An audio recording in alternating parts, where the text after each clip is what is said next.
Smoke from 1,000 pyres moved like low cloud over Winterfell, ash threading the air with the bitter of burned hair and oak. Tyrion stood on a bastion of dark stone that remembered giants and kings, a goblet cooling his hand.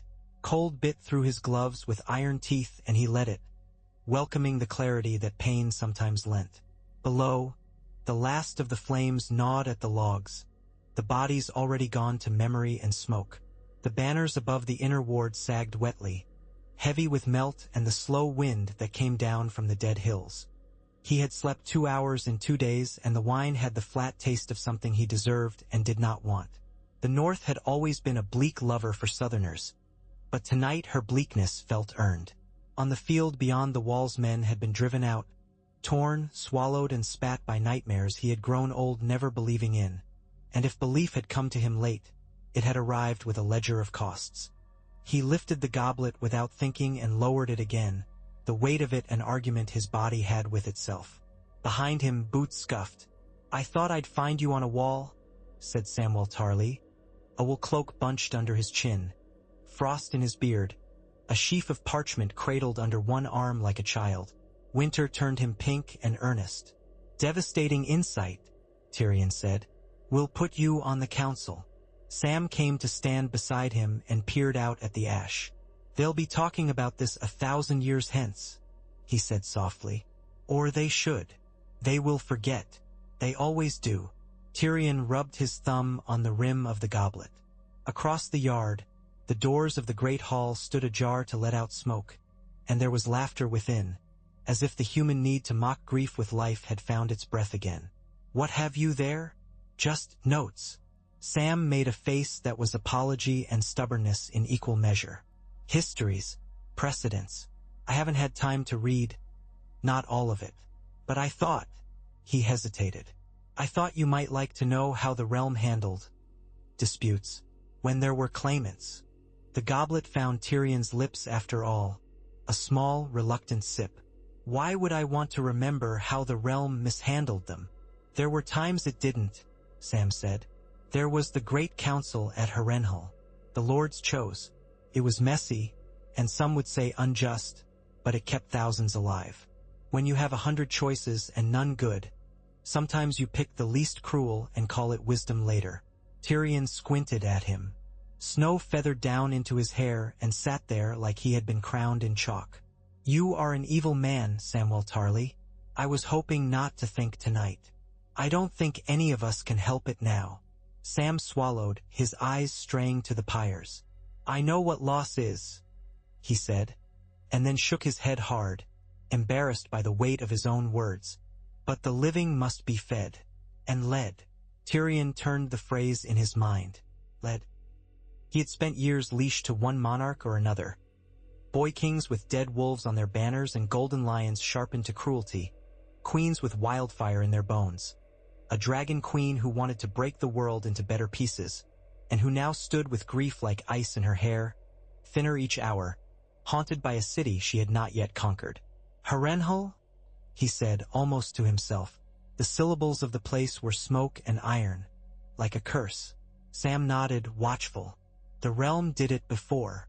It might do it again if someone were to call it. Tyrion. If the realm could choose, maybe the realm would stand together before it tears itself apart trying. Tyrion drained the goblet and tasted nothing. "A council," he said. "Before the final war swallows the rest of us, we teach the realm to speak aloud." He looked up at the bleak sky that had not cared for kings ever, and a thought arrived, as easy and terrifying as the slide of a knife returned to a sheath. "Find me the words for the writs. I want ancient words and simple ones. Where was that held?" "Harrenhal, of course. Where else to gather ghosts but there?" Sam's breath fogged. "You do it."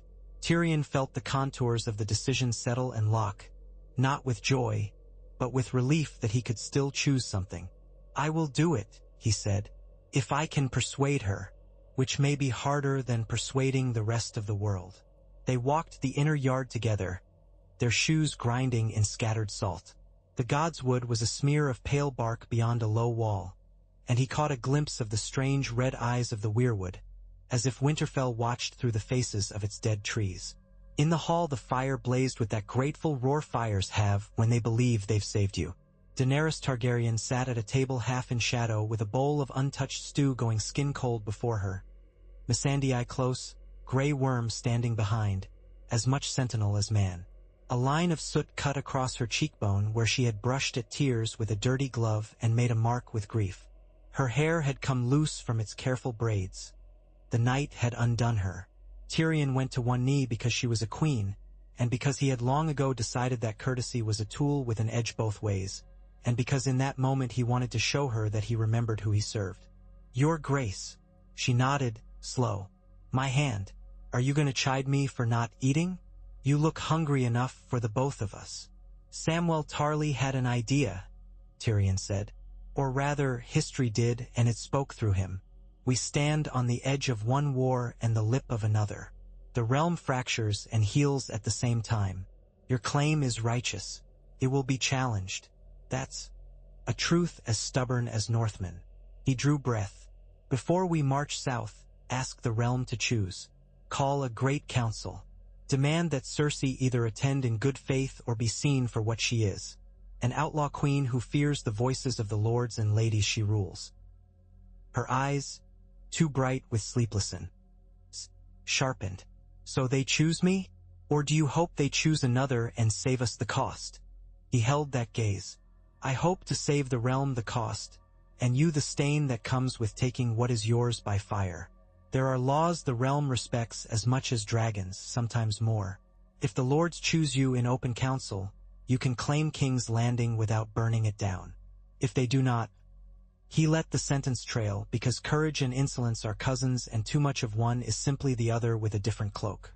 "If they do not," she said, "then you would have me bow to men who never freed a slave, who never crossed a desert with a dying people, who never faced the dead. You ask me to bend. I ask you to flex," Tyrion said. "If the wheel breaks, somebody must build something in its place. If we let the realm speak, the wheel learns our language. You promised the world a better order.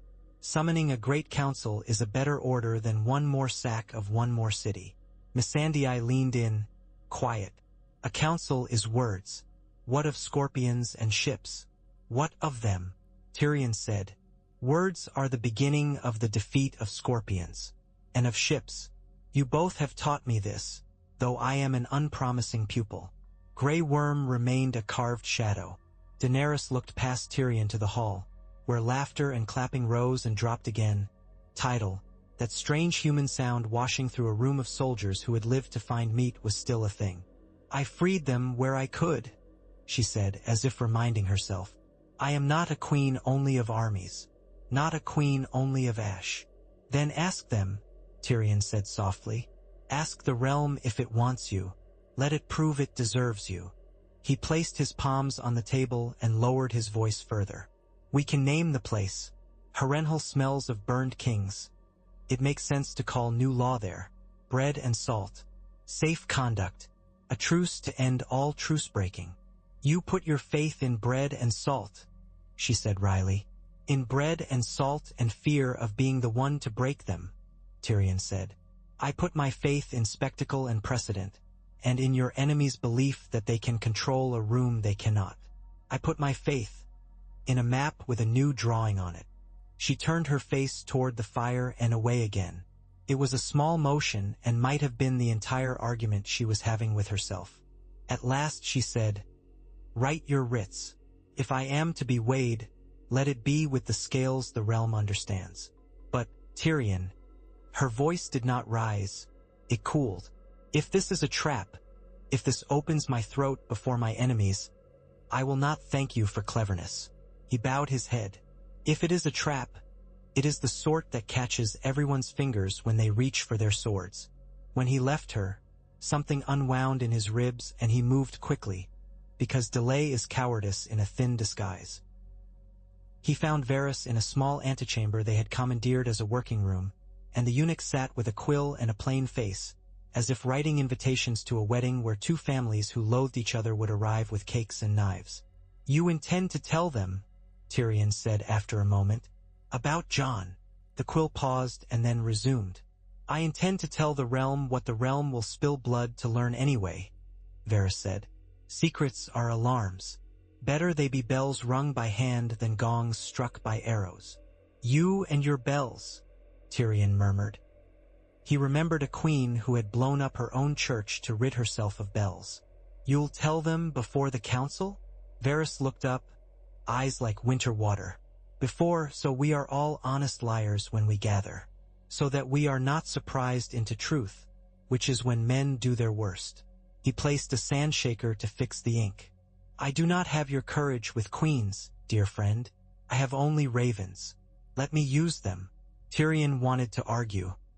He wanted to say that some secrets should be revealed in rooms where knives had been left at the door and wine poured in the open. He wanted to ask for trust they had already squandered and regained too many times to count. In the end, he only nodded, because a raven loosed now might keep someone's throat uncut later. Send them, he said. I'll put my name to my letters and you to yours. Between us, we may achieve a mood.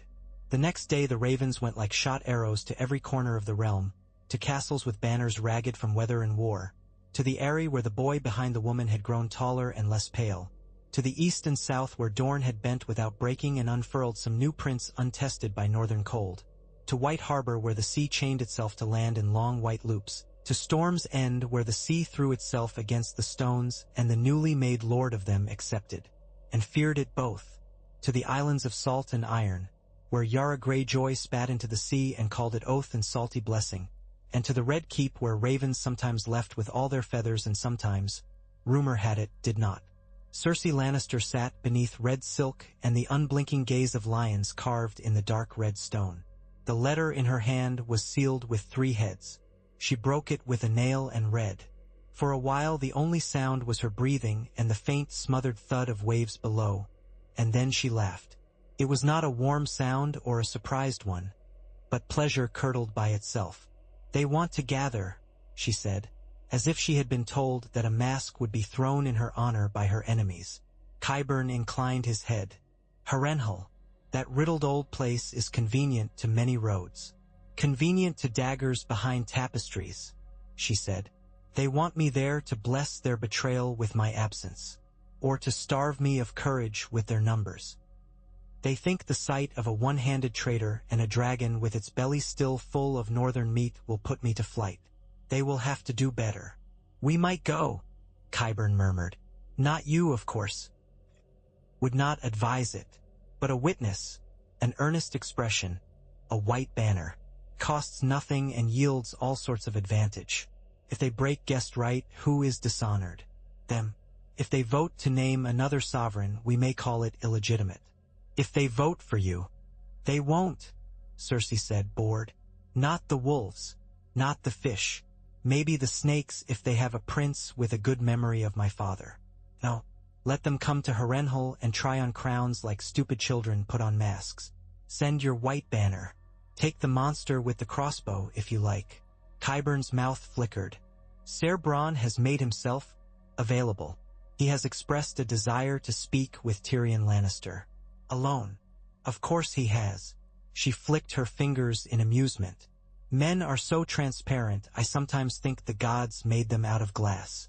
Send him, and send a careful word to the Iron Bank. They back winners. Let them know we intend to be one. She looked back at the letter. Harrenhal, she said again, savoring the ugliness of the name like a pomegranate's tartness on her tongue. It eats kings. Perhaps it will choke on a dragon. On the morning the southern host began south, Winterfell's stones threw back the light like dull silver, and the tracks of boots and hooves scarred the padded snow. They moved in disciplined lines that hid grief behind order, unsullied marching as if the world made sense because their feet said it did. Dothraki riders ghosted the flanks, quieter than warhorses had a right to be. Northern spears, patched shields, the battered banners of the Vale. A slow river with iron in it wound down the King's Road. Tyrion rode a shaggy northern pony that had opinions about what a man of his weight should attempt, and he let the animal share those opinions freely because it kept him honest and awake. Davos Seaworth rode at his side, shoulders hunched in the cold, his face like weathered oak. You're certain about this? Davos said, not because he doubted, but because he had learned to measure a thing by how it sounded once it had been said twice. No, Tyrion said. I was certain many times in my life, and that's where certainty got me. Instead I have hope, which is almost worse. What makes you think they'll come? The lords, Davos said. The ones who aren't afraid of the dragons? Or of their neighbors? Or of their pride? Curiosity, Tyrion said, and a desire to make sure a room full of enemies doesn't talk about them while they're not in it. He squinted south. We're very good as a species at attending our own betrayals. He saw Sansa riding with Arya's quick scowl beside her like a knife. Saw Gendry Baratheon with eyes both dazed and proud as the wind worried his new-made storm banner. Saw Sam with Gilly and the child bundled to his chest and a satchel of scrolls that meant he had chosen burden over comfort again. Bran Stark in his chair, pushed by Podrick Payne, a rope attached to the axle for the steeper ground. He looked like a boy somewhere else entirely. His hands folded as if this motion were a boat and he had surrendered the rowing. At Moat Cailin the air turned to fog and slow rot, reeds whispering secrets that had no weight. They crossed on raised stones that sank a fraction with each hoof fall, men holding their breath without noticing they did. At night Tyrion dreamed of doors that opened to doors that opened to doors, and each room was too small. Once he woke with the taste of ash in his teeth and did not remember if he had been sleeping. Harrenhal rose from the marge of the gods' eye like a fist too long clenched to remember how to open. Its towers were melted and misshapen, its walls pitted from a dragon's breath long dead. Closer, the ruin became detail. Cracks that turned to crevices, a slumped buttress like a man set down too heavily on an old stool. The lake spread beyond it, smooth as hammered metal, silver under a sky that could not decide whether to rain or snow. Far across the water sat the Isle of Faces, its trees thick and pale-barked and watching if one believed in such things. Tyrion did not or had not, but he kept glancing that way. They made a town outside the castle in a day, canvas and cook fires blooming like a fungus. The Dothraki put up their differently shaped tents. The Unsullied the precise squares that made Tyrion think of a careful handwriting. The Northerners built windbreaks and laughed the way people laugh when they refuse to let a place own them. He watched the lords arrive by road. Bronze Yohn Royce leading sturdy men in veil armor polished until the weak sun found itself in its surface. Edmure Tully looking both humbled and hopeful, as if someone had returned him the keys to a house he was no longer sure he remembered how to enter. A sleek Dornish embassy with sun and spear bright against the ruin. A fleet-footed company from White Harbor with the merman waving his trident like a joke that had forgotten its punch line. A white banner came from the south and everyone watched it as they would watch a fox amble into a chicken yard. Not sure yet whether it was too fat to be a threat. Qyburn rode beneath it, jaw tucked in against the cold, his black robes dusted with frost. He looked like a thin crow that had taught itself to smile. At his side a man with easy shoulders and a grin that had gone missing for convenience rode a good horse and wore a crossbow slung casually, like a dare. Bronn lifted 2 fingers to his brow in salute when he saw Tyrion and then went back to looking like a man counting ladders against walls. Tyrion met Qyburn in a courtyard with bread and salt placed between them on a trestle table, and the ritual occurred with quiet that was more than form. "The Queen sends me as a witness," Qyburn said, fingers precise. "She honors bread everywhere it is offered. May her appetite be as good as her memory," Tyrion said. "Tell her we will give her more reasons to send you with white cloths. It makes you look almost respect. Able." They went into the largest of the half-fallen halls, the one with a roof that still held and a floor that still remembered what feet felt like. Ropes had been strung for torches, tapestries dragged out of chests whose hinges wept rust. The colors hung like bruises, green and gold, red and black, blue and white. A long dais had been built from scaffolds and boards planed by men who had never planed anything more elegant than a coffin. Tyrion stood at its center with a scroll, and when the room had found its volume and settled into expectant noise, he lifted his hand. "Lords and ladies of Westeros," he began, and even his voice seemed to know that it should not be too clever. "You have come under bread and salt. You have come under truce. Many of you have lost more in the last hand of days than men should have to lose in a life. There will be time to lay blame and to call debts. Let there also be a time to spare. He touched the scroll with his knuckle. We are here to ask a question older than any throne. Who rules and by what right? This has been answered by fire before.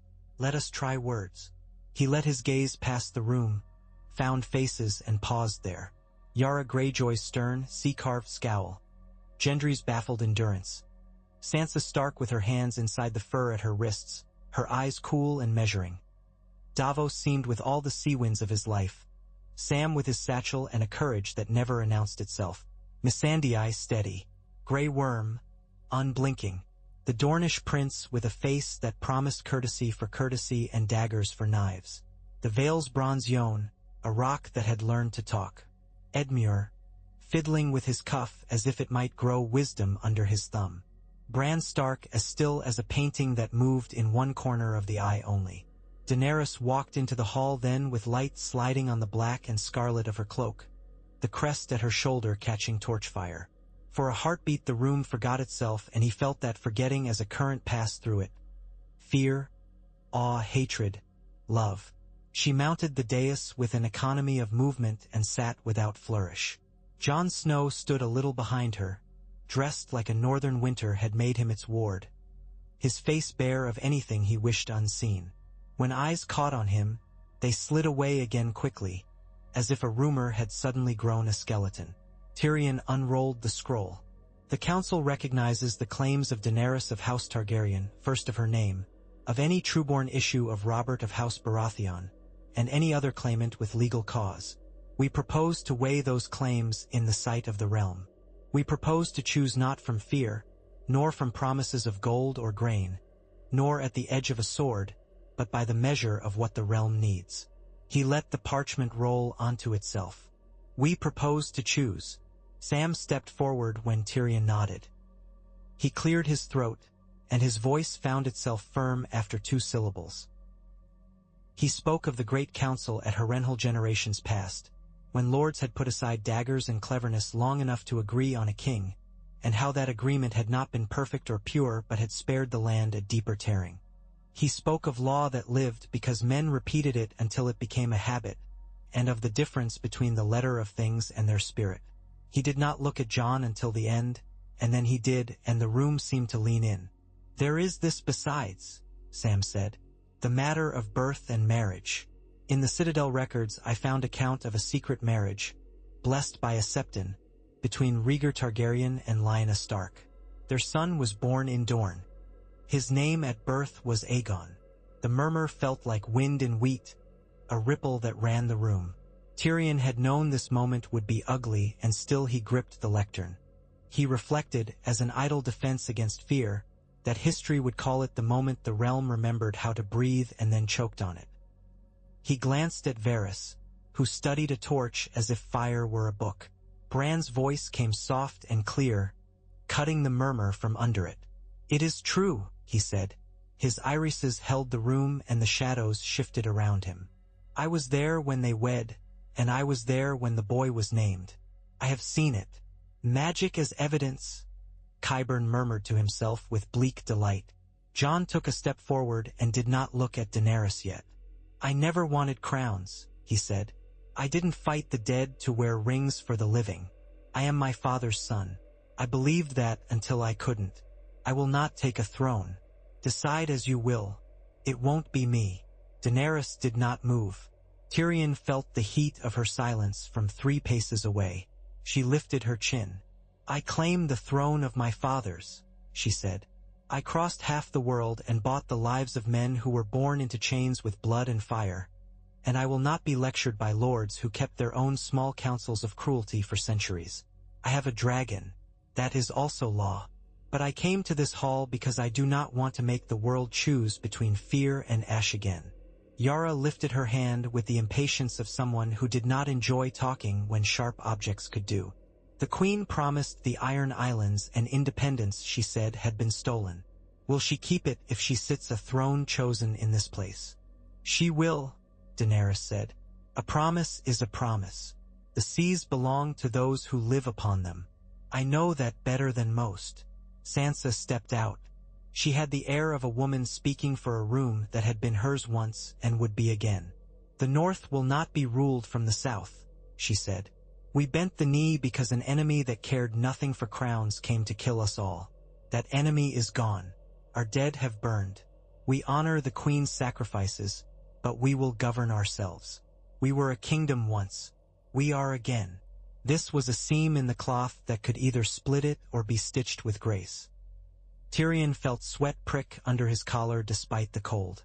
"Then, let that be part of what we decide," he said careful. "Let us be honest about what the realm has become. Not 7 points on a star, but a handful of principalities that can either learn to hold one rope or strangle each other with 7. Bronze Yohn Royce said, "Strong words from a Lannister." It was not quite an insult, and not at all a compliment. "Strong words are free," Tyrion said. "We're short of everything else." Arguing began then, as it was bound to. It flowed like water finds low places, seeking the easiest channel, dammed and redirected and pooled. The Dornish prince asked what worth an election had if armies still decided what voters dared say. Edmure stood and began to nominate himself with a speech about experience that took so long to get to the first point that even his wife, seated behind him, winced and pulled him down by his sleeve. Gendry, red with the attention, declared he had no claim, but the Queen had named him Lord of Storm's End and promised not to interfere in the making and mending of ships there, and he thought that wise. Yara returned to independence like a tongue returns to a sore tooth.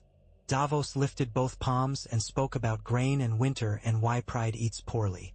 Varys never spoke at all, and his silence was as eloquent as an enemy's army camped outside your walls.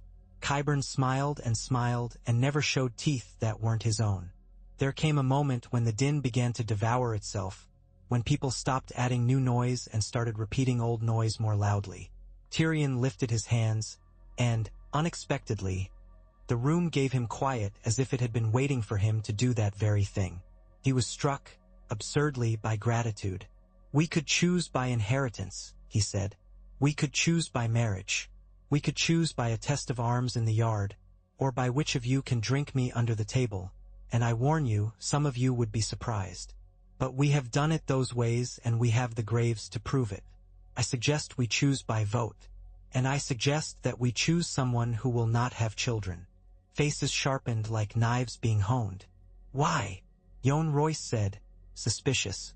"Because children turn law into a meal," Tyrion said softly.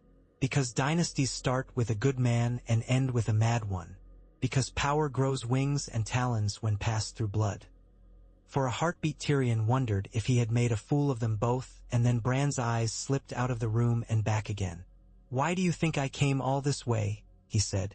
The hall let out the breath it had been holding for the turn of that thought.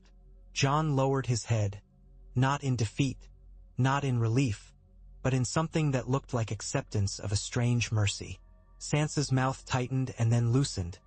In it Tyrion saw a dozen conflicting storms. Daenerys' hands trembled and then stilled where they lay on her knees. Missandei's fingers moved to cover them. Qyburn stood. "Her Majesty does not recognize the authority of a council called by rebels," he said silkily. "But she respects the forms of law and will observe your farce with interest." "Duly noted," Tyrion said. "Let us vote." It took an hour that felt like a wound being cleaned slowly. Names were said, Daenerys, Jon's, a scattering of Gendry Baratheons offered up by unsteady Stormlanders. Even Edmure's in jest twice until the look on his face chastened the jesters into shame. Some banners broke with their own tradition, surprising themselves.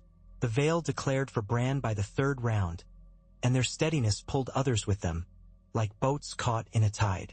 The Riverlands, hungry for a peace that did not require them to pay again for the quarrels of larger neighbors, followed. White Harbor, with an eye to ships and the grain of the Reach, nodded to sense. The Reach itself was a garden replanted since the war, and its lords, smaller and hungrier and less vain than their fathers, voted for something that looked like a future they could discuss at tables without swords on them. The Dornish abstained until they could notion a way to attach dignity to assent, then did. Yara said she would not bend for any man but might incline her head to a boy who remembered everything and nothing, and declared the Iron Islands would not be part of this kingdom in any case, and then raised her hand in favor of Bran for a title that would not encompass her. Gendry looked at Daenerys and then at Jon and, after a long exhalation that left him emptied and freer, said Bran's name. Sansa took long in standing and longer in speaking, because she was aware that every eye was on her. "The North will be free," she said, "but we will be good neighbors." And then she said, "Bran." The way a sister says a brother's name when she is proud of him and afraid for him at the same time. At last only Daenerys had not spoken. The quiet this time came down fast and heavy, and Tyrion thought it would crush him. She stood, and the light from a torch caught in her hair, turning the loose silver into threads of a metal that had never been mined.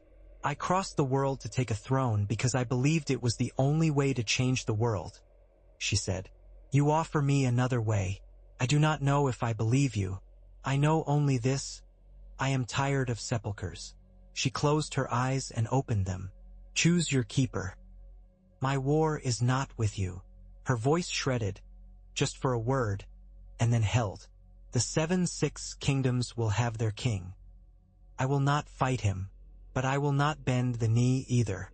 I will take my people to the east where there are men who still crucify children and call it order. I will break that order until there is nothing left of it. You will not hear from me again unless you invite me to dinner." Tyrion realized then that he had not been breathing and took air like a man who had been underwater long enough to see his mother's face. Grey Worm's chin lifted a fraction in assent. Missandei's shoulders sagged, not with defeat but with the relief of a plan that had a horizon and did not involve ash falling like snow. "So," Tyrion said, "by a vote called and counted in the sight of the realm, Bran of House Stark, called whatever we choose to call him later when the singers have met their rhymes, is chosen to be protector of the realm and king of the 6 kingdoms. Let the scribes write it down. Let the ravens make a sky of the news." He had left off saying what he had thought all along, the last king. He had learned to keep a few words for himself. Outside, the lake moved the way metal moves when it is hammered. Not at all that one can see, but always toward a shape. The afternoon darkened into an early winter dusk, and men who had expected to sleep that night with a war at their door found instead that they were tasked with building tables and arguing about titles. Close to sundown, a blade flashed in a fool's hand. It happened quick as storms do on the water. A squire in an unremarkable cloak slipped from a shadow at the side of the hall and moved toward the dais with the intention of ending things in the old way.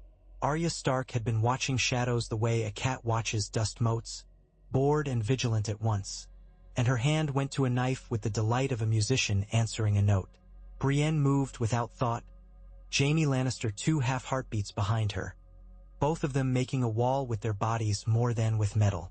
The squire found the point of Arya's knife in his throat before he finished pulling his own free of the sheath. He sagged, puzzled, as if the world had contradicted his theory and he had insufficient time to amend it. Blood went everywhere because it always does when throats are cut, and men shouted and drew steel, and then put it back because the unsullied lifted their spears and there was nowhere for war to go, not with bread and salt still flavoring the room like a warning. Tyrion's boots were wet with blood by the time he reached Arya, who had the calm of someone whose body had done the math by itself. She wiped her blade on the squire's cloak and looked up at him like a girl back from a pond with a frog. "It was always going to be like this," she said. "Honor makes men slow. He thought we were slow.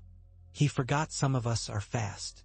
Qyburn observed the corpse with delicate distaste. "Such a pity," he murmured. "The faithful do tend to overestimate themselves." "Faith is like wine," Tyrion said tightly. "Best when watered and accompanied by meat." He looked up and saw Daenerys staring down at the dead boy with an expression that was not triumph, not pity, not anything he could put a word to. She met his eyes and nodded once. He had the feeling of a thing almost broken and then caught with 2 hands. By full dark they had sent out messengers to every camp and lighting had become more festive than funereal. So quickly do men move from one use of flame to another. Bran was wheeled forward to a chair that had been swathed in more tapestry than wood, and he sat with the unstartled watchfulness of a creature that knows fish will come to a dark pool in time if it is patient. Sansa stood behind him, her face a mixture of steel and late softness. The new king's first act, the word chilled Tyrion even as it warmed him, was to appoint a hand. "Lords," he said, "we're going to need someone to count, to plan, to make certain there is bread in winter and ships in summer, and that we remember what we have promised each other when we are angry. A hand who talks well and drinks just enough. The faintest curl of mouth. Tyrion Lannister." Tyrion would have refused if refusal did not mean someone worse would take the job. He stepped forward and knelt, remembering another hall and another appointment that had felt like the opening of a trap door beneath him. "If you're certain, your grace," he said, and when he stood, he planned 17 things in the time it took to exhale. "First," he added, because it felt important to find a tone and keep it, "we'll need to set terms for the surrender of King's Landing that allow the city to feed itself and still call you king. And we should do it before someone with fewer scruples writes them for us." "I'll go," said Jaime, surprising no one more than himself. His golden hand glowed dull in the torchlight. "She'll see me. Or kill you," Brienne said with kindness. He inclined his head. "I've been killed before," he said. "I got better." "Take Davos," Tyrion said, "and a white banner, and the terms. I'll write them now." "Qyburn." "I will go back to my queen," Qyburn said. "I bear messages well." His eyes shone with excitement, as if he were a child asked to carry a candle and not a man who had built kings out of corpses. The terms were simple in the way good locks are. The Crownlands would submit to the authority of Bran the Broken. Someone would sing it someday. For now the name lodged in Tyrion's throat and stayed there, on the condition that the city and its people be unharmed, and that those who had served the previous regime without cruelty be allowed to enter a general amnesty. The Queen Dowager Cersei would be stripped of titles and allowed exile to Casterly Rock to live out her life under guard and relative comfort. "She'll refuse," Tyrion said, half to himself, and then, with a pang of something he refused to name, "but perhaps not." The Golden Company would be allowed to depart with such arms as they could carry and no coin, since the why had already been paid by a dead if not buried crown. The Red Keep would be entered first by unarmed men with keys, not by armed men with axes. Bells would be rung not in surrender but in proclamation of the new order. "You and your bells," Varys said again quietly, but this time there was something like approval in it.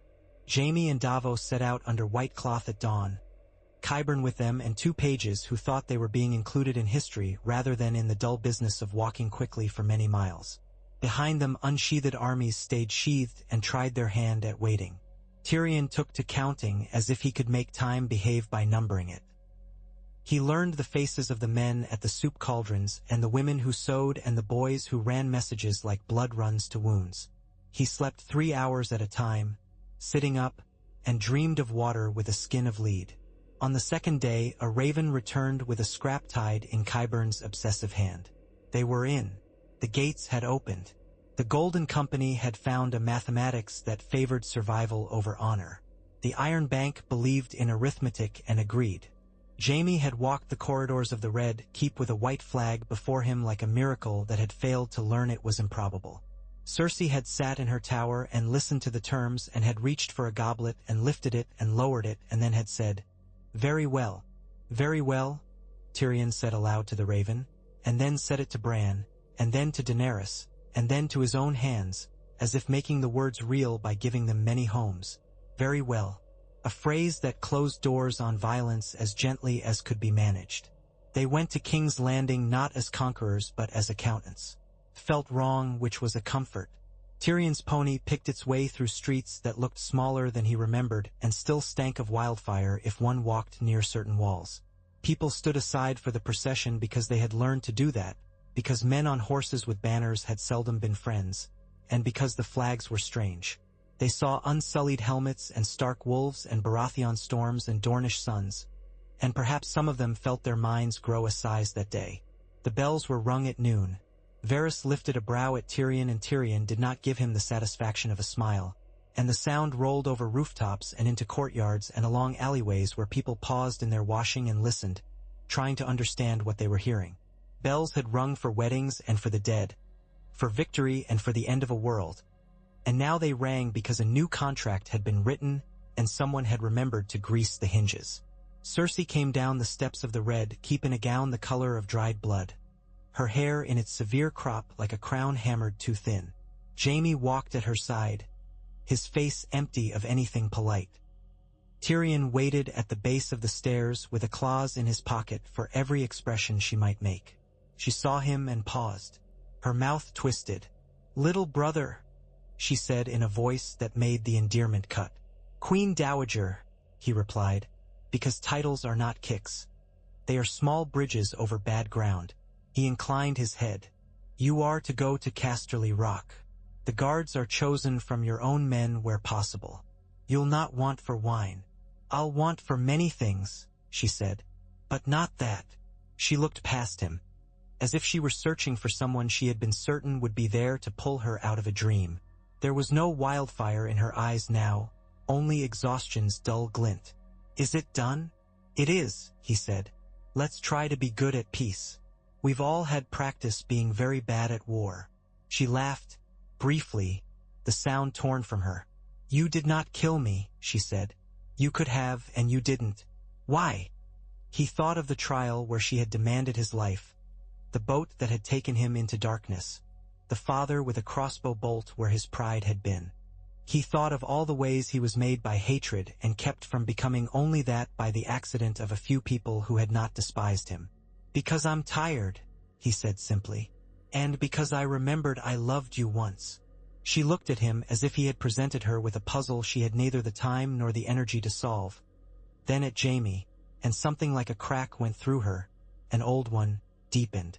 She turned without ceremony to the cart that would bear her into smaller rooms and, if the gods were kind or cruel enough, some manner of rest. Daenerys did not go into the Red Keep. That had been agreed.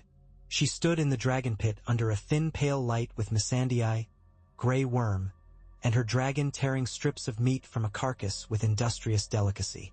The city kept its eyes on the sky and on the woman whose creature owned it, and Tyrion kept his eyes on Daenerys. She looked less haunted than she had and more alone. "You could have taken it," he said. "You could have taken all of it." "I took what I wanted," she said. "I took my leave." She bent without warning and put her brow to his for a heartbeat, a gesture that startled him by its intimacy and by the human warmth in it after so much public cold. "You were right and I was tired of being right alone." She drew back. "I will go east. There is work there that suits me. There are girls I will save from cages and men who believe their gods told them to buy them. There are cities that forgot what mercy costs. It will be good to be useful in a place where no one knows my name." "You could stay," he said, just to say it. She smiled, small. "Could I?" She looked toward the sea. "No. Tell your king to remember stories. They matter. And tell Jon. I wish him a quiet place."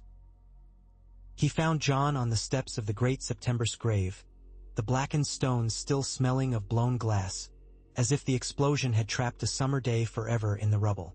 The man looked as if the ring of power and its seekers had been placed far from him, and he had found a small space in which to breathe. "It's done," Tyrion said. Jon nodded. "Sansa told me. She was kind." He sounded surprised. "It will be good, this. Bran will do right." "He will do the best possible version of wrong," Tyrion said, "which is what kings do when they are good." Jon's mouth curved. "That's a way to say it." He looked toward the north, his gaze distant. "I'll go home, if home will have me. The Night's Watch will be reimagined," Tyrion said. "We have need of men at the wall if only to watch the sky for falling stars and the wild for wildness. There are still places that the law cannot cover. We need a place to send men who cannot live among people and men who should not. It's a good wall for that. Maybe one day it will keep our better angels in as well as our worse ones out." "You're very good with words. It's what you can become good at when you're not good at other things," Tyrion said. "I'll write books about it when I'm too old to drink." A month stretched and snapped and became a season. Bran held court not like a boy who had won a game but like a tree listening to the wind. His small council formed like scum on soup and then refined itself into broth. Davos became master of ships and said that title like a joke that had finally decided it could be honorable. Brienne became Lord Commander and went about her business with the relief of someone whose duty now matched her shape. Sam sat for a time with the maesters and then took to traveling with a wagon of books and a thick-headed horse, collecting the pieces of story he could bear and leaving what he couldn't to other men with stronger bellies.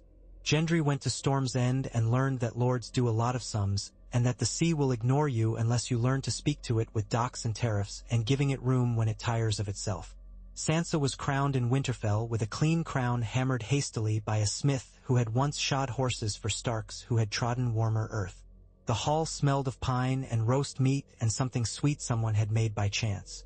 Arya kissed her sister's forehead and left the same day with a fast ship and a bag the size of a day's hope, because standing still had always been a stranger to her. She wrote once, untidy lines like waves against the shore. She wrote of birds that had never flown in any story she had heard, and of weather that talked. Cersei wrote no letters. Jaime visited her twice and returned without much to say. He took the road again, sometimes south and sometimes east, and people told stories about him that were kind and unkind in equal measure.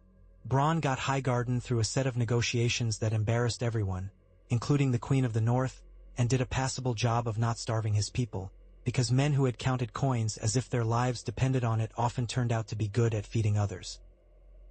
He visited King's Landing every so often in Tyrion, and he sat with their boots on the same table and pretended not to be sentimental.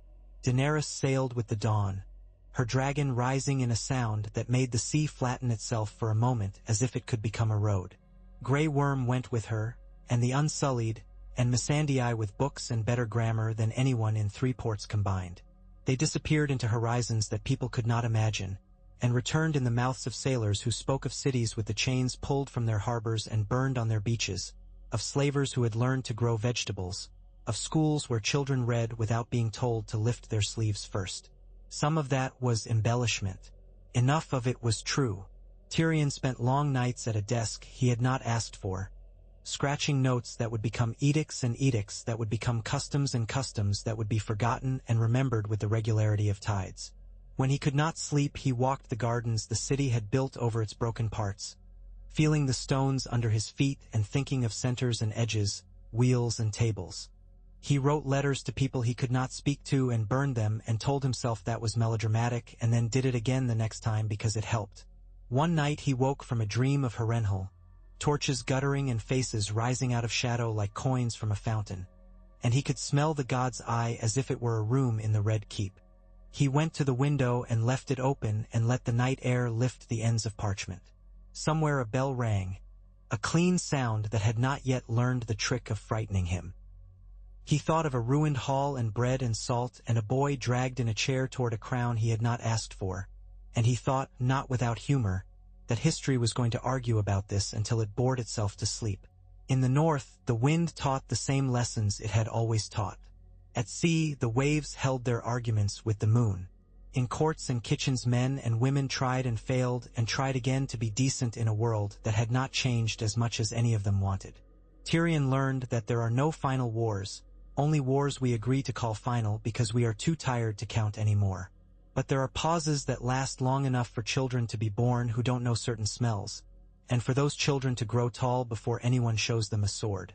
Once, years later, he found himself riding past Harrenhal again on some small errand for a king who had grown stranger and more dear, and he asked Davos to have the boat lay him on the shore near the broken towers.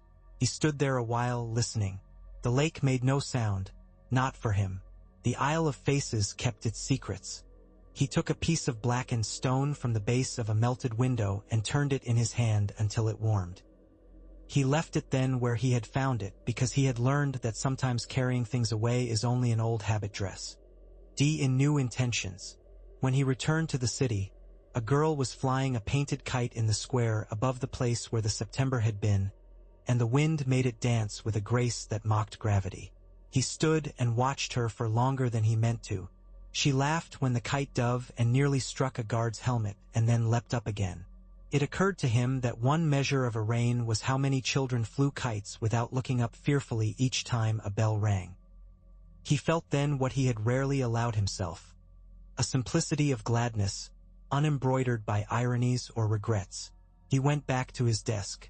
There were letters to write, There were always letters to write, but before he dipped his pen, he poured a glass of wine and lifted it in the direction of nothing in particular. To Harrenhal, he said, and even he could not tell if he meant the ruin or the council or the way a cold thought had once saved the warm lives of men he did not love.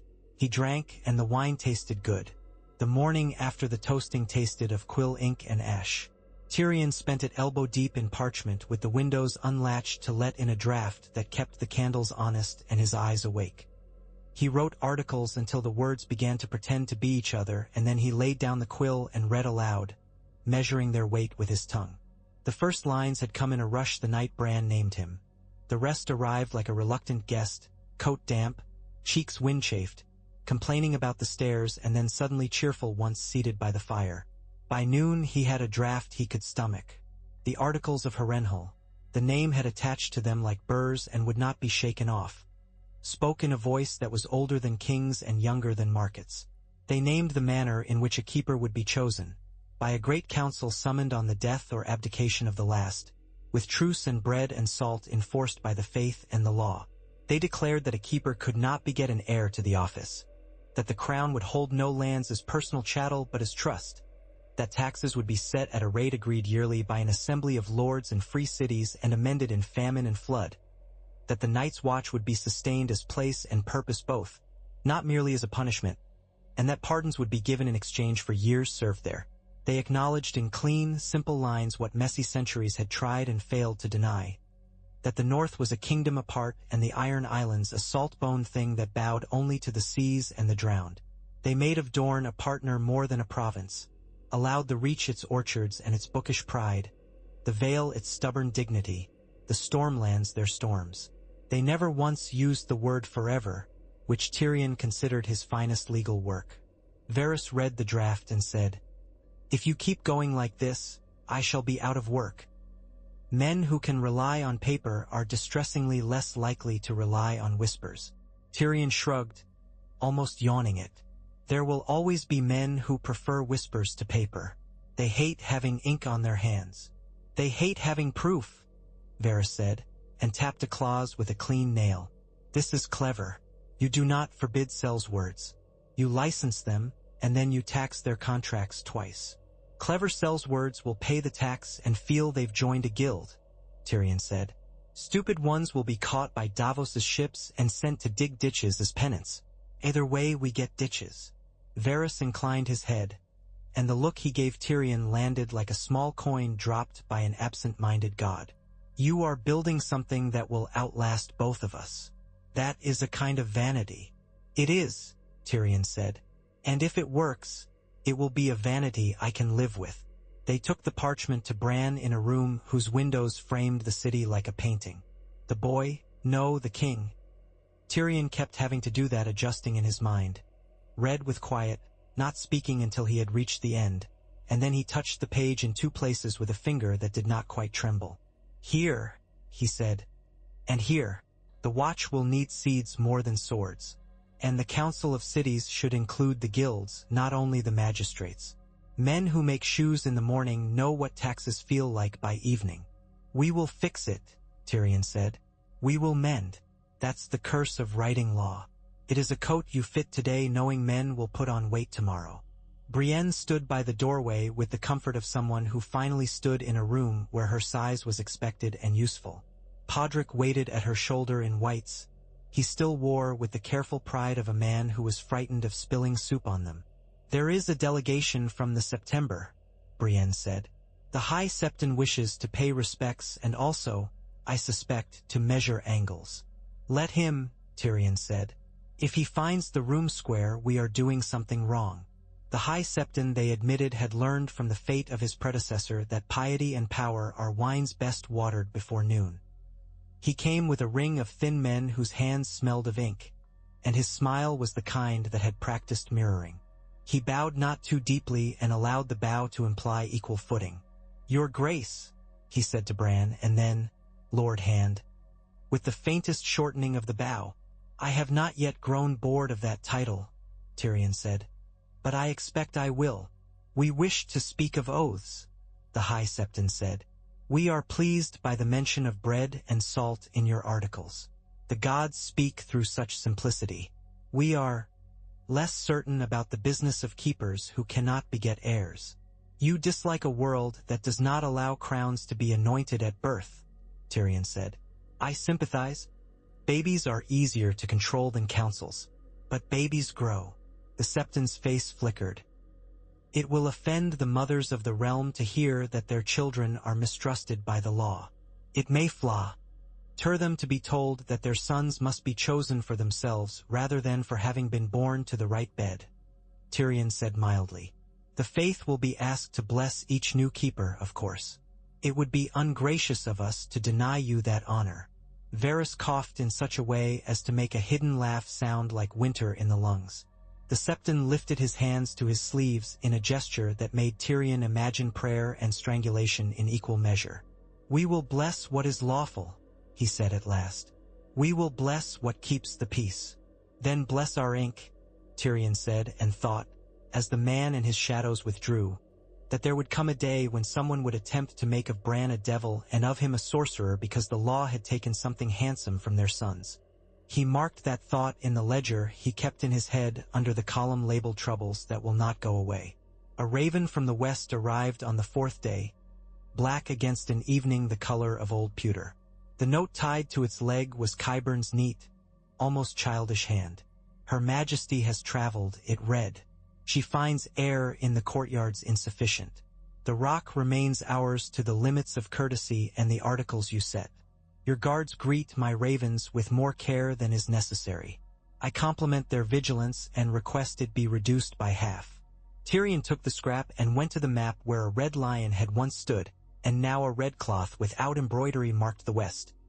He looked long at the small pins that indicated garrison changes and supply lanes and the routes of inspectors who tried to count the uncountable.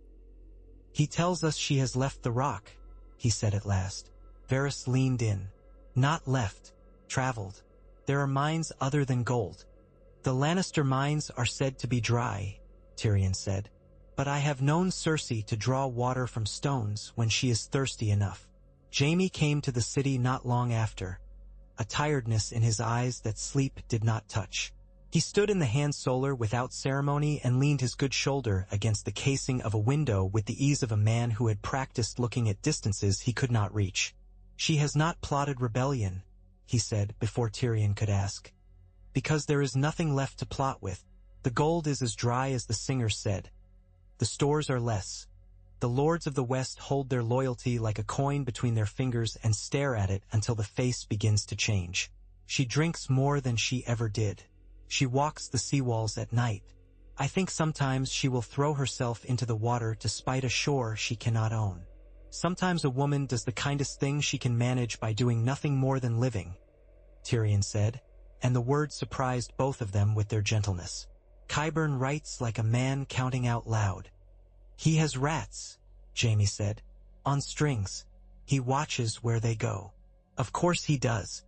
Tyrion sighed. I was almost fond of him once, in the way one is fond of the more interesting diseases. Do you want me to bring her here? Jaime asked.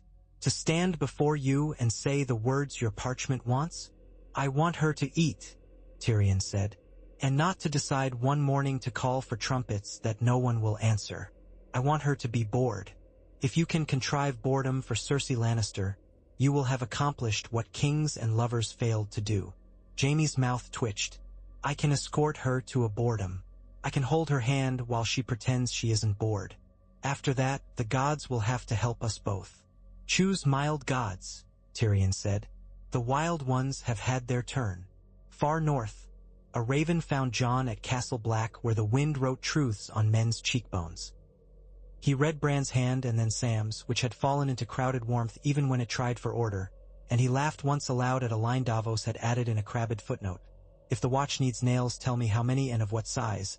If you do not tell me what size, I will guess and you will be angry, and folded the parchment with a care that made Tormund snort when he saw it.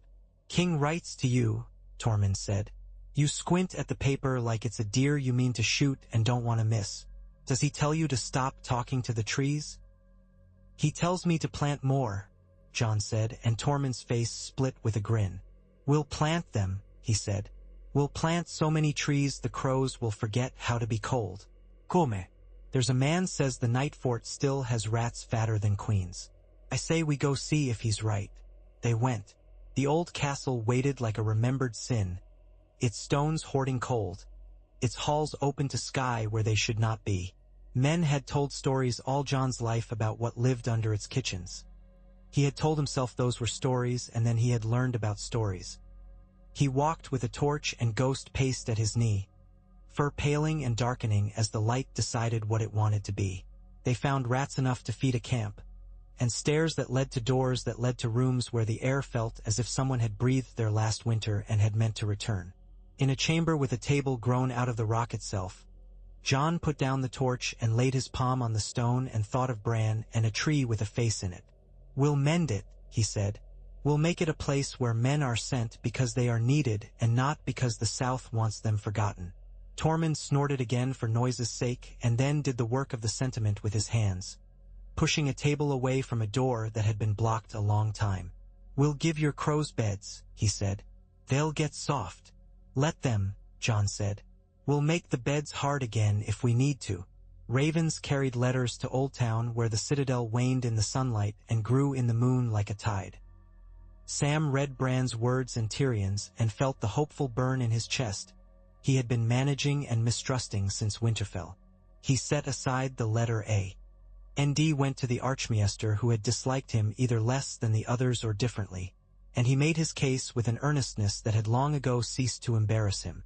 "We must appoint a Grand Maester," Sam said, "but not one from a tower that never opens its windows. The king keeps a chair for people who have seen things. We should send someone who knows what the world can hold." The Archmaester tapped his quill. "You mean yourself." "I mean someone like myself," Sam said stoutly. "I would go if asked. I would not go if asked to lie about what I have seen." "You propose here," the old man said, tapping the parchment again. "A most uncomfortable idea, that knowledge can come from men who swing swords, that law can be proposed by an outlaw, that magic." He made a face as if he had swallowed a coin. "Has something to teach us beyond the time it takes to recite the cautions against it. It is not magic to remember that things we do not understand happened," Sam said. "It is only honesty. Inconvenient honesty," the Archmaester said, which was as close to assent as a man who smelled of book glue could bear in daylight. "Write your reply. I will not stop you." Sam wrote, and his letter wandered more than it should and still managed to arrive. He wrote of Winterfell and of men in black counted not as refuse but as resource, of ships that had to get past storms to carry food where the soil had failed, of the articles that charged the citadel with advising the crown instead of ordering it. He wrote it slower than he had written most anything, because he could feel the weight of it in his hand as he formed the words, and he had learned that weight is not always measured by speed. In the city, the work of rebuilding had already gone from story to chore. Brienne walked the yards where the city watch made a show of clanking and taught them to make a habit of silence instead. She appointed more women than anyone expected and less than she wanted. She said to their faces what men had never said to hers, that they had been chosen because they were good and not because they were strange. Podrick took to command with a humility that made men correct themselves when they swaggered, and there were fewer broken noses for stubborn days than there might have been. Davos measured the harbors with steps and with eyes and drew lines on papers that had shipping lanes on them and cursed when the wind tore one from his hands into the water, and then laughed because he had been given the sort of work where one could afford to curse and laugh both. Bronn came once a fortnight, counting as he walked, making jokes as armor, offering and accepting bribes as a social grace, and complaining about the quality of the wine. "You should see my vineyards," he told Tyrion, sprawled with his boots indecently near a map. "I've turned men who could barely tell a grape from a goat into farmers. They swear at me while they prune. It's like being in love." "If you can keep a reach man from getting drunk on his own juice long enough to make more of it," Tyrion said, "you are doing the gods' work." "I don't believe in gods," Bronn said, "but I believe in juice." He put down the cup. "There's a smell on the west wind. Qyburn's up to something. Not swords. He's not clever with swords. Something else." "Rats on strings," Tyrion said. Bronn's mouth curled. I cut the strings when I see them. Keep me in coin. I can cut faster. You'll have coin, provided you keep finding strings. Tyrion poured for them both and squinted over the rim. And if you see a little man with a face like a tired knife selling sermons to boys who don't know how to shave yet, make a note of it. They began to hear them, sermons like the pale mold that grew on old bread and was only dangerous if one ate it. A man in a square muttered that sorcerers had taken the throne and that the gods would turn their faces away. A woman in the shadow of a market awning whispered that the king sat asking trees for their counsel, and that trees exacted a price. In the underways where old wildfire stank when stone was heated by summer, boys chalked sigils on the bricks and were cuffed for it by watchmen who had been told to be kind to boys and then remembered that someone had to keep the city from falling into its own gutters. Tyrion listened. He had learned at his father's knee and at other men's gallows how rumor grew. Varys's birds brought back phrases so similar they were cousins. The eunuch surprised even himself by frowning. "This is not born in one alley," he said. "It has the smell of an orchard about it. Someone is shaking branches and hoping for bruised fruit." "That someone is Qyburn," Tyrion said. "If he cannot feed Cersei rebellion, he will feed her hope. He has always understood that hearts are organs you can teach to beat for you with the right rhythm." Brienne tightened the guard on the September and on the Red Keep and on the places where men found darkness to fit their intentions. Podrick doubled patrols without making a rule of it. Davos sent men down into the old tunnels with ropes around their waists and instructions to shout if they died so their bodies could be retrieved. The High Septon came again to protest that soldiers on temple steps frightened the devout, and Tyrion held his eye and made polite noises that promised nothing and everything if the man would only be reasonable. "Be my ally," he said at last, the conversation worn thin with careful courtesy. "You did not like my clause about succession. I do not like being told that my king is a demon. We both must live with things we do not like." "We must live," the Septon agreed. "Living requires humility." "It requires bread," Tyrion said. "Humility will bake as needed." On a day when rain could not decide what manner of water it wished to be, an old woman with a shawl that might once have been white tried to put a thin blade between Bran's ribs in the ivy arcade that led from the council chamber to the garden. She came at him from the side, and for a moment she was only a pale drift moving at the edge of Podrick's sight while two scribes argued over whose copyist had made the more grievous error. Brienne took the slash on a bracer and felt the shock run up her bone and drove her shoulder into the woman without enough force to break, because some part of her that had learned to fight like a hammer had learned to think like a door. The dagger skittered and Brienne's fingers crushed the old wrist until the blade fell like a fish. The woman cried out, one word torn from her as if she meant it to be her last prayer and her first. "Abomination," she said, and then she wept and let her knees go. Podrick had his sword out and then had it away again because Brienne's look said so, and he had learned to obey faster than he had learned to draw. Guards came like rain after thunder and then more slowly because they realized the storm had already broken. Bran watched, his face as still as the stone under ivy at his back. "Why?" he asked the woman simply. She would not look at him. "He sits in a chair with the faces of trees," she said. "He puts his sight where it has no business. My boy went to sea and never came home, and the priest said your kind made men forget their mothers. I hear the frogs at night and they are laughing at us." "The frogs have their own business," Bran said gently. "So did your son. Where did you get the knife?" She clamped her mouth down on the name. Brienne's fingers loosened slightly. Tyrion came, breathless because running with short legs had never been dignified and he had long ago learned to find dignity where he could.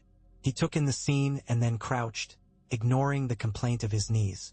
"Please," he said to the woman, not smiling, not cruel. "Tell me who gave you this. It will spare someone. It might spare you."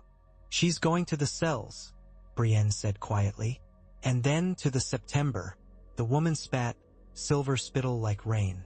"Don't give me to them," she said in sudden panic, as if the thought of mercy had frightened her more than punishment. "I'll tell. A man paid me in silver. He had hands like a girl's and spoke like a maester. He smelled like a dead mouth. He told me the gods would be pleased. There are many men in King's Landing who smell like dead mouths, Tyrion thought grimly. But only one with a maester's voice and lady's hands who has made his whole life a bet against the gods. Qyburn, he said aloud, and beside him Varys let out a small sound that might have been a word and might have been relief, because nothing is worse to a spymaster than an enemy without a name. Bring her to the cells, Brienne said, and bring me the scribe who will write her words down without comment. They found 2 more knives in 2 more shawls in the days that followed, and those women told similar stories, and men in alleys nodded along to a rhythm they had not made. Tyrion pushed the pieces until they fit their obvious shape, and then he did something he had not done for a long time for reasons that were not wine or anger. He left the city. He went not west, because he had no desire to die in a corridor with rats for witnesses, nor east where dragons had gone, but to the lake that had held silence for kings and for commoners both. The gods I spread, steel and milk, and Harrenhal hunched by it like an old man who did not wish to be found useful again. Tyrion put himself on a small skiff with Davos for hands and a boy whose mother had named him Rook because she had never had the nerve for longer names. The oars bit the water with a sound that turned Tyrion instantly sleepy, and then the Isle of Faces grew, not moved but simply larger, and he felt, against his better education, watched. They had asked, and the Crannogman had said he would meet them there. He emerged from a fringe of light under the trees like a thought that had taken the long way around to reach his mouth. Howland Reed had hair like riverbank grass and eyes like the pooled places under willow roots. He wore leather that remembered rain and a knife that remembered meat. He nodded as if they had seen each other yesterday, as if he had not avoided courts and councils for longer than Tyrion had been alive. "Lord Hand," he said softly. "Master Reed," Tyrion replied. "It took me years to meet you. I'm only sorry it wasn't sooner." "You are meeting me on the day you need to," Howland said. "That is what days are for." He led them under branches that made green light, and into a place where the earth swelled gently as if something asleep beneath it had rolled and settled. Faces looked from the white trunks of trees without malice or favor, with that stark attention that made human courtesy feel like a trick. Bran was there because of course he was. He sat not on his traveling chair but on a root thick as a boar's belly, his hands folded, his face not grave but not young. Howland bowed in a way that suggested he would bow to no man who had not drowned and come up breathing. "Your Grace," he said, and the name sounded old and new at once. "Master Reed," Bran said. "You kept your promises." "I kept the ones I could," Howland said simply. "The rest were kept by other men, or broken by them." He looked at Tyrion. "You want help with ghosts. I want advice on what to do with a man who knows how to push fear into poor bellies until it becomes courage of the wrong sort," Tyrion said. "I want to know how to keep a city from climbing back into a sack it barely escaped. I want to put fire out where it is likely to catch. I want more time than I have." Howland listened the way younger men talk, and when he spoke it was slow not from caution but from respect for what words can do. "You have made new laws," he said. "Good. Laws are fences. They keep pigs out of gardens. They do not keep wind from carrying seeds. You need songs."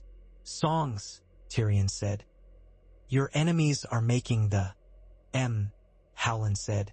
"That boy in your underwaist with chalk is writing a kind of song that sticks to stone when wine on tongues would be gone in the morning. Make better ones. Tell true stories that make men feel larger when they stand inside them. Make your September preach of a king who cannot beget heirs because he will not pass his hunger to a child. Make mothers proud to have sons who will never wear crowns because they have learned to hold plow handles without hate.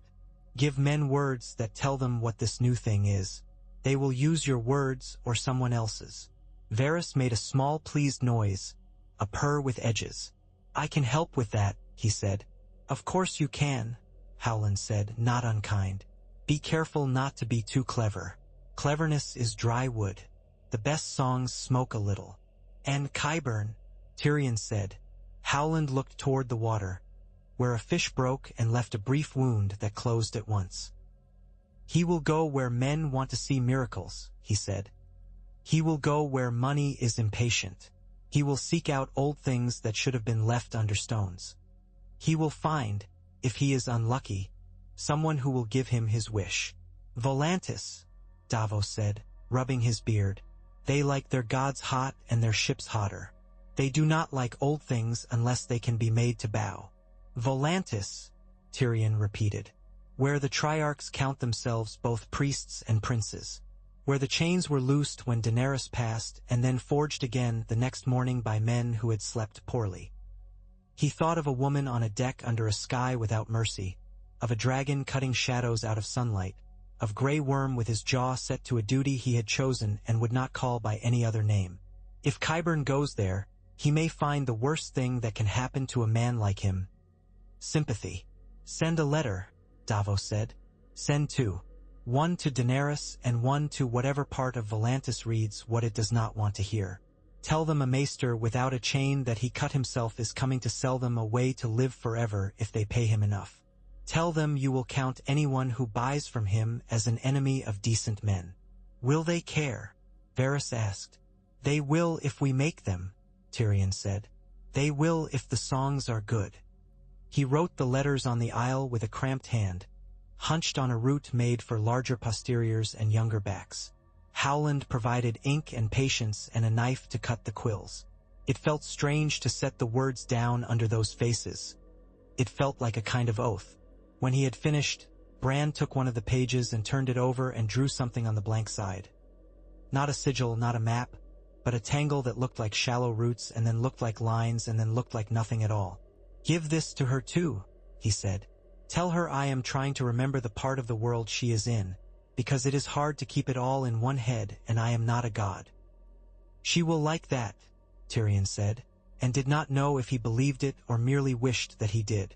Daenerys read the letters on the deck of a ship that had learned in 3 months more about obedience than most men learn in a lifetime. The coast of Essos unrolled itself like a patient adversary, and the cities were beads on a line, each shining with a different pretense. She had learned to read those pretenses from the water. This one pretends at humility and will ask you to join its council and then try to poison you. This one pretends at pride and will demand that you stand aside while it enslaves in smaller letters. This one does not pretend, which is both a courtesy and a threat. She stood with the letter in her hand and the sea in her hair and let herself smile when she reached the part where Tyrion had told her he was not a god. No one is, she said aloud, and Missandei, who had learned how to be near without making the space feel crowded, tilted her head. He asks you to look for a man with dead hands, Missandei said, reading the spare copy Tyrion had had the sense to include. He offers you stories to help you in your work. He says he will not call you back to Westeros because that is a decision you must not be asked to make for him.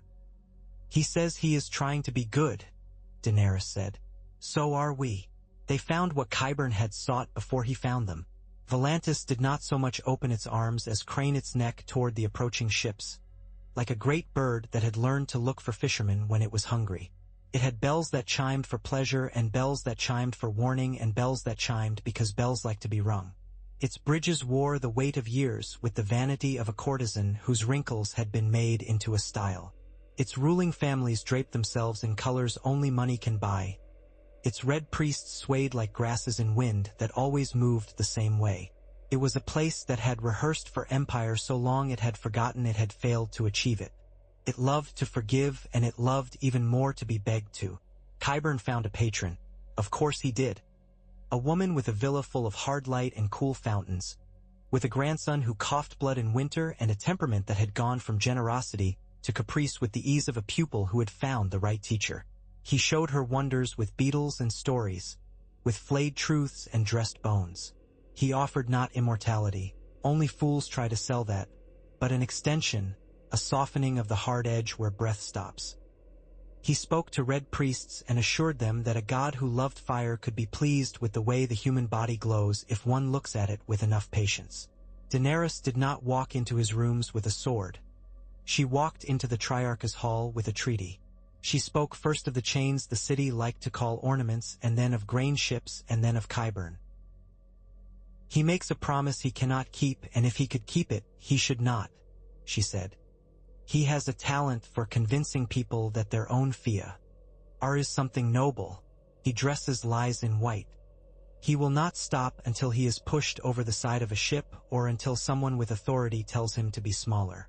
The Triarchs conferred in voices that moved like the tide and had as much intention. In the end, one, a narrow-faced man who had learned long ago how to pretend that he did not like being agreed with, said, "We will not permit a Westerosi outcast to set up shop in our fair city unless he pays the proper fees." "Double them," Daenerys said.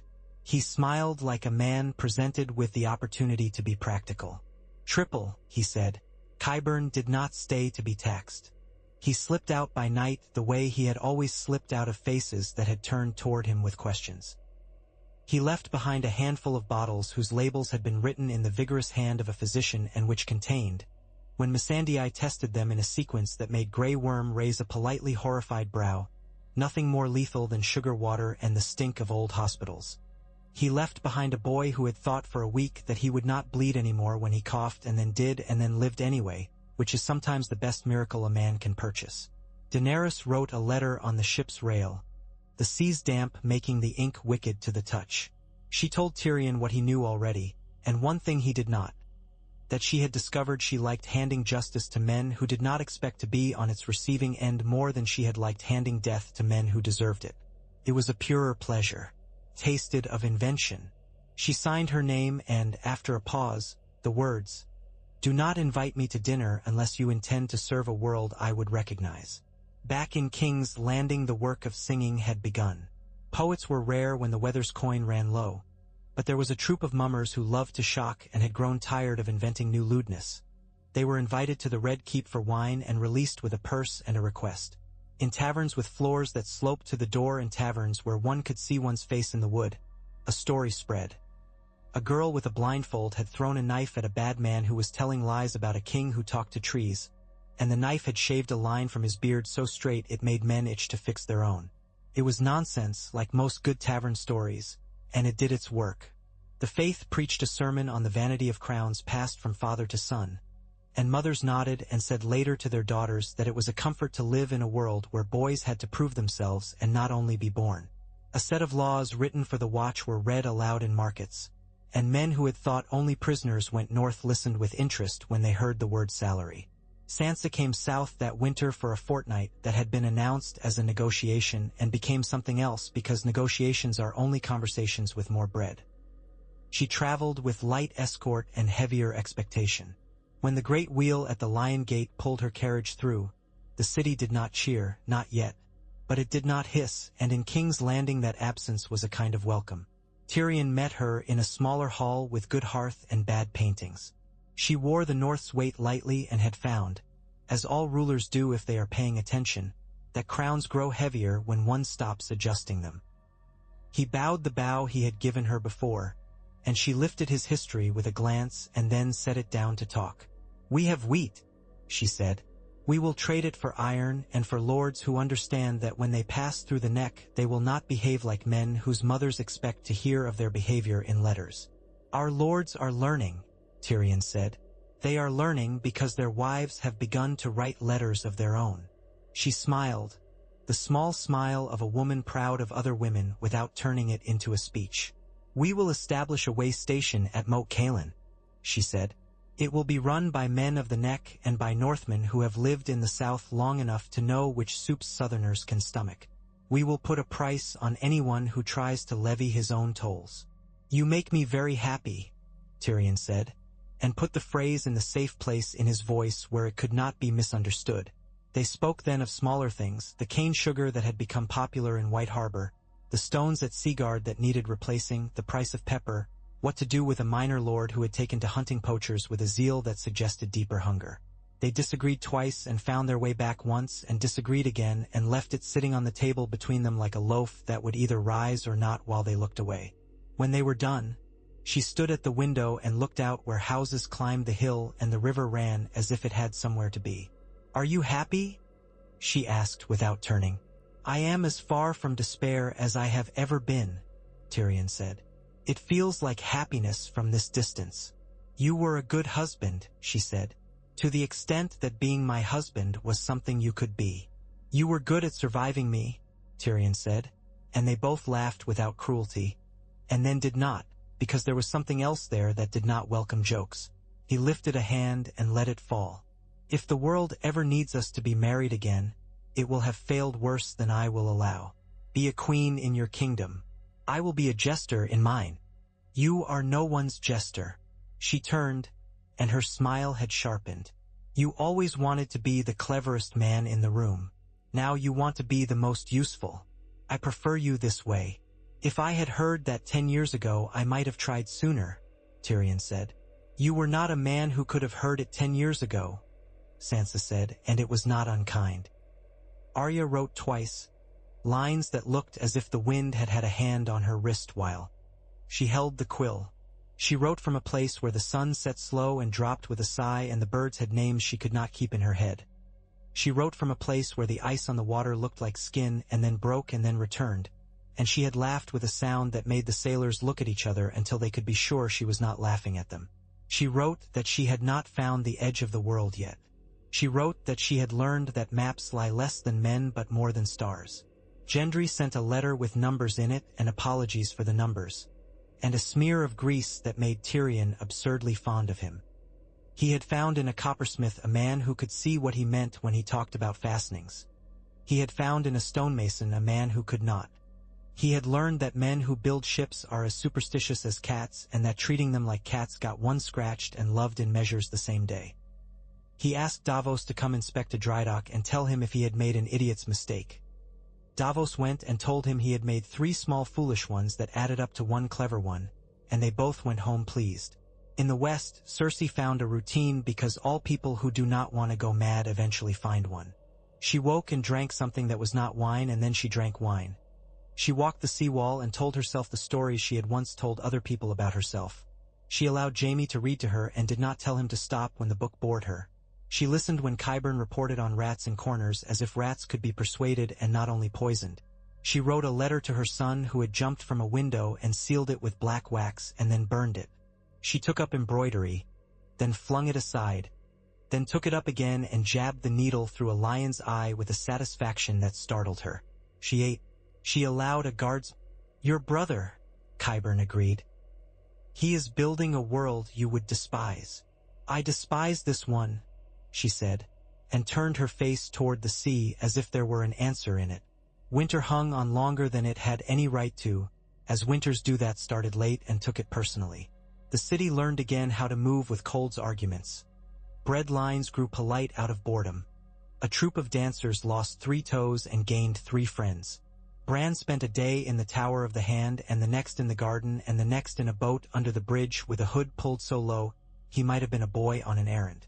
He spoke seldom in council, and when he did the others leaned in too far, the way men lean in when someone is about to speak about a storm that is either upon them or has changed its mind. He refused to be flattered. He refused to be angered. He allowed those things to do their work on the others and then corrected the course an inch to the left. There was a day when Tyrion thought he had made a mistake that would catch fire and burn through 4 boroughs before anyone could piss it out. It began with a note from a minor lord in the Crownlands whose name clung neither to memory nor to merit.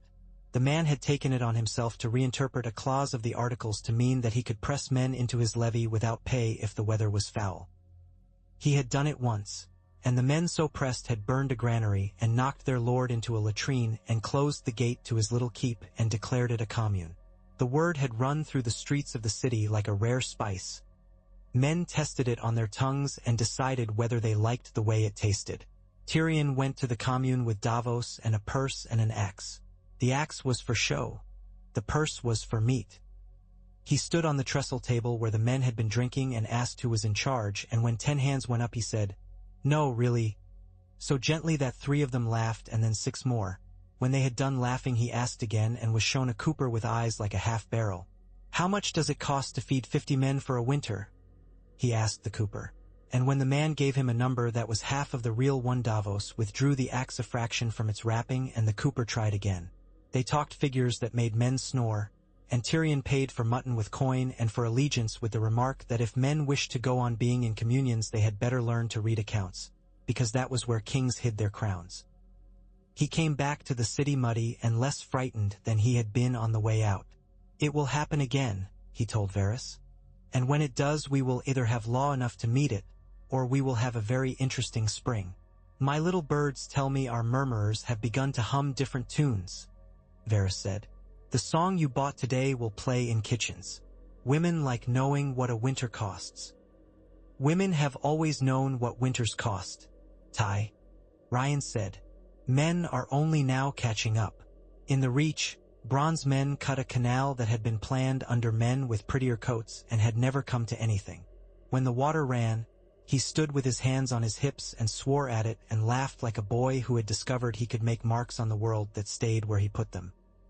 He wrote Tyrion a letter that consisted entirely of a drawing of the canal and a dirty joke that would make sense only to the two of them, and Tyrion, reading it at his desk while bells elsewhere counted the hour, felt his heart tug toward something he had thought he had finished wanting.